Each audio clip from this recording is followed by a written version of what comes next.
welcome you to round 3 Gippsland League's review. On my left I have Keith Anderson from the Warrigal Gazette. On my right is Naomi Williams, the Netball Operations Manager. I'm Chris from the Gippsland League, and Eric, we've got an interested observer here tonight as well, so we might refer to him for some inside comments when we get a chance. First cab off the rank, Moe versus Wonthaggi on Saturday, Keith. Wonthaggi. Still a bit.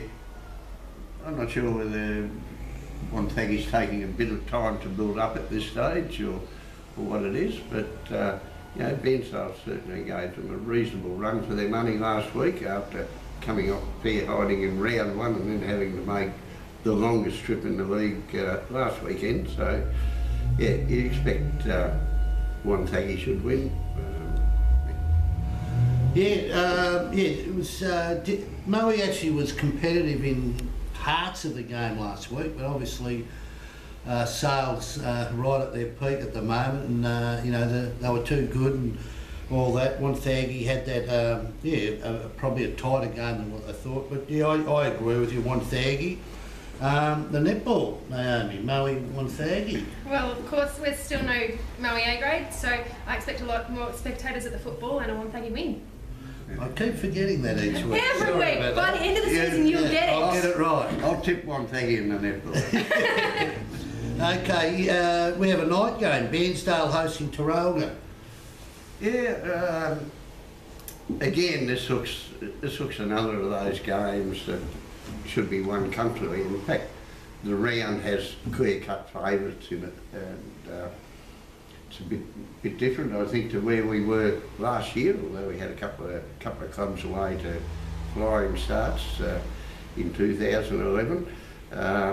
But yes, Bairnsdale, 2 losses, Tarralga defeated last week by Leongatha, but I think Tarralga will get better as the year goes on. I think Bairnsdale will too, but they've probably got a bit further to catch up. So I expect Tarralga, and I don't read over much into their defeat by Leongatha last week, other than that Leongatha is obviously a very capable side, but I think there's a bit of improvement over the course of the year in Tarralga. Might start this week. I can't imagine them dropping 2 in a row, but if the rain stops, we're at the western end of the league, and it's probably been as bad a day as we've had for a few years today on Tuesday, but hopefully it climbs up at the weekend and they get a good crowd there on Saturday night. Yeah, look, I believe that Tarralga will win this, but at the same time, I think with the weather conditions, they're a bit of a leveller. And I think it's only Tuesday. Oh, I know, but it's supposed to be a wet weekend. I tell you, it's just taken me 2.5 hours to come from Melbourne. So for those that work in the city, I just couldn't believe the traffic that I've had to endure. So for all those that do travel, I really do feel for you. Tarralga to win for mine again, but and the netball. Netball, it's still a young side Tarralga, but each week appear to be getting a little bit stronger, a bit more cohesive. Bairnsdale drew with Wonthaggi on the weekend, so they'll be looking at trying to at least get their first win of the season, but I definitely think Tarralga's going to be too strong for them in that night match. Okay, we have Leongatha hosting Morwell.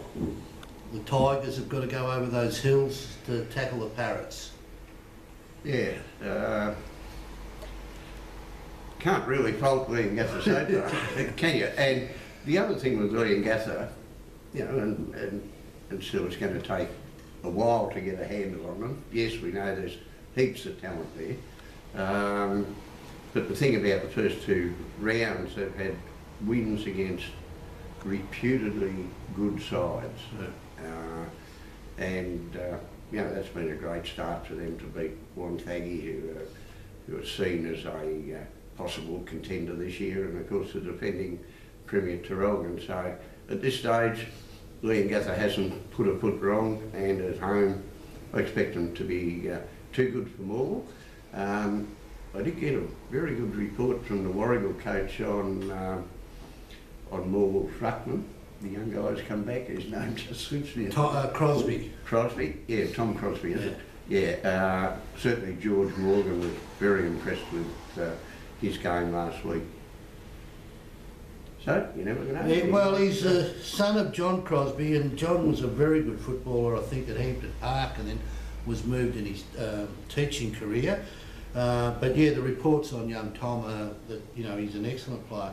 Yeah, look, I saw the first quarter of Leongatha and Traralgon last week, and it was a very good quarter of footy. You could see that, you know, both teams were pretty high up there. So when I heard the final score, I was quite surprised. But I mean, I think 5 minutes into the last quarter, Traralgon were only 2 goals down. But then all of a sudden, the avalanche, the floodgates opened, and down it came. But Leongatha should win this, and probably should win it fairly comfortably. But in the netball, it could be something different now. Well, no. The start of the season, I wouldn't have tipped Leongatha as a team on top of the ladder and the team to beat, but it looks like so far in the season they're the ones that have put their foot down and are going strong. Morwell had a great pre-season and by all talk were doing well, so you know, Morwell might surprise us and get up and win this weekend, but I still think it's Leongatha with, you know, 2 weeks behind them and who are definitely keen in continuing in their run at the top of the ladder. Okay, the next game is Warragul-Maffra, and originally that was to be a twilight game, but everything hasn't happened as it should with the installation of lights there. So it's back to a 2:20 time start, and Warragul are hosting Maffra. Yeah, the lights, as I understand from the president of the Committee of Management there at Warragul, that not quite up to that 100 lux quality, but I did hear that where they're at now is about twice as good as they were for training for previous years, so they're close. So it's a bit of a shame. It would have been an interesting thing around Warragul to have a night game or an evening game. Yeah, Maffra 2 wins to start their season. They were pretty capable to me. Saw them last week. They're certainly hungry, as Maffra always are. Gee, Warragul, they're not all that far away, and somewhere along the way this season they're going to knock off a scalp, I think. And maybe this week's a little bit too early, but you never know. Ben Hughes, great game last week. 7 goals. Nearly got Warragul over the line. I understand he was very disappointed that he didn't. So that's good. He might come up with a bag of 10 or 11 one day, and maybe next week's this Saturday's the day. But Maffra just look a really quality unit. I think the only downside at Druin at the weekend was injury to Kellen Kaloran, his suspect shoulder again. So, but they just look a good side, and they'll get better.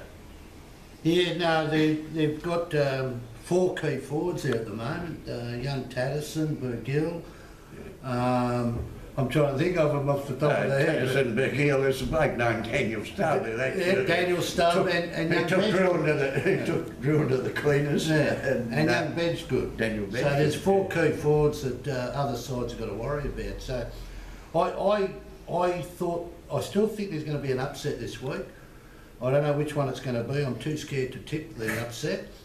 Maffra do look too strong, but I still believe Warragul will give them a real good shake because they're coming along nicely, and I think they'll end up winning more than just 1 or 2 games this year. Yeah. They'll click somewhere. It's just a matter of when they click. Okay, the netball. Well, Warragul on paper look like a really good side, but are yet to actually gel. And I mean, Maffra in the last 2 weeks beat 2 sides that they weren't really expected to beat. So, for all intents and purposes, I'd be tipping Maffra to still keep going. 2 wins from 2 so far against teams that on paper look better than them. So, as long as they can keep doing what they're doing and doing it well, they might be a real contender this year. Well, they've got a very young side, Maffra. I was talking to the Maffra people after the game, and they were rapt that the netball tipster had got it all wrong for a start. But they said they'd lost a lot of their key players, the best and fairest from last year. Yeah, best and fairest winner from last year's gone to sales. And they're just mainly a team of young girls, but obviously they can play netball. Well, that's it, and the enthusiasm that young girls bring and that never die attitude. So, you know what, Maffra are definitely going to be a team to watch out for in the weeks to come. Okay, there we get down to our last one, Sale hosting Druin. So hosting Druin. So yeah, Druin aren't bad. You know, don't write Druin off by any stretch of the imagination. I know they could well be in the finals mix this year, no worries at all. But Sale started off well. They did last year. I even heard people declare that they go through the season undefeated. I'm not quite sure. I'm not going to live that one down, am I? I'm not quite sure. The way you talk, it'll be four sides go through undefeated, and I doubt whether that'll happen. They just look to have a little bit too much at this stage of the season for Druin. You know, you can't fault their start. Massive wins, a percentage I think of 378 at this stage, which is just huge. They obviously haven't had a test. It'll be interesting. Druin will make it work a hell of a lot harder than the sides they've played so far, but you just got to lean Sale's way. They're, you know, another one of those sides that seem to have talent to burn. You've got an insight into the selection. Is the full forward for Druin playing this week? Is he available? That could change things a little bit. The full forward? Yeah. Cam Decoya. No, my sense of feeling is no. Oh, okay. No. All right, fair enough. And Bob McCallum. He's still a couple of weeks away. Okay, yeah, I'll go for Sale as well. I think they're just, you know, the coach has got them cherry ripe at the moment and got a very talented list, and yeah, it's hard to see them getting beaten. Yeah, well, there's not many more talented than the coach either, is there? Our netball. Well, Sale hasn't done anything wrong yet this season, so they'd be expecting a win for themselves. Druin, on the other hand, didn't manage to do what they should have done round one, came back defending champions and went down to Maffra in what might be explained as a pathetic effort. Not that I said that. But, look, I'd love to see Druin, but you know what? Unless they can improve on what they did on the weekend, it might be Sale with another win. Is this the end of the Druin you know, dominance of the netball competition? You know, Druin Tarragona have, you know, been up amongst it most of the time. Look, I think this season we're going to see a lot of changes from a lot of clubs.